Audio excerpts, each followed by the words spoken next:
આકાશ મંડળમાંથી પૃથ્વી ઉપર જ્યારે ભ્રમણ કરવા આવ્યો, પૃથ્વી ઉપર અનેક જગ્યાએ હું ભ્રમણ કરતો હતો ને એ બધી જગ્યાએ મેં અનેક વસ્તુઓ જોઈ છે ને એટલા માટે થઈને મને ઘણી બધી ચિંતા થઈ છે.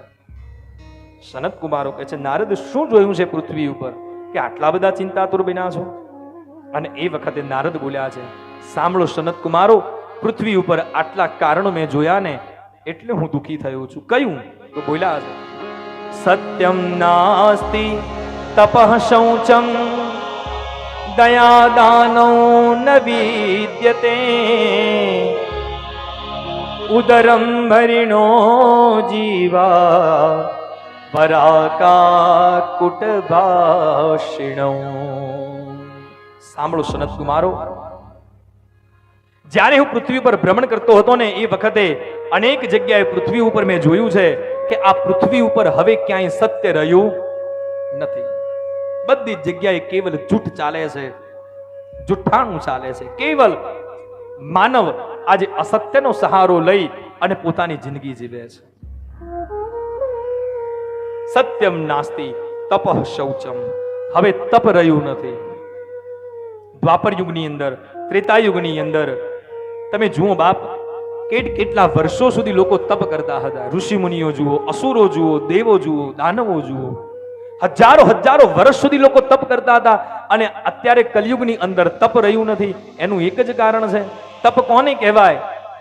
એક આસન ઉપર બિરાજમાન થઈ અને તમે જે ભક્તિ કરી રહ્યા હોય ને એનાથી મોટું બીજું કોઈ તપ નથી. પણ અહીંયા 4 કલાક તમને કોઈ બેસવાનું કે તોય તમે ટકીને બેસી શકતા? કેટલી વાર તો ઊભા થઈને પાણી પીયાવે, કેટલી વાર ઊભા થઈને પગ હરખા કરે. કલયુગની અંદર તપ રહ્યું નથી. આ કથા તમે શ્રવણ કરો છો ને, આ એક જાતનું તપ છે. આમ તમને 4 કલાક એકી ધારી આમ બેહી રહેવાનું કીધું, કોઈ બેહે ખરા? કોઈ ના બેહે.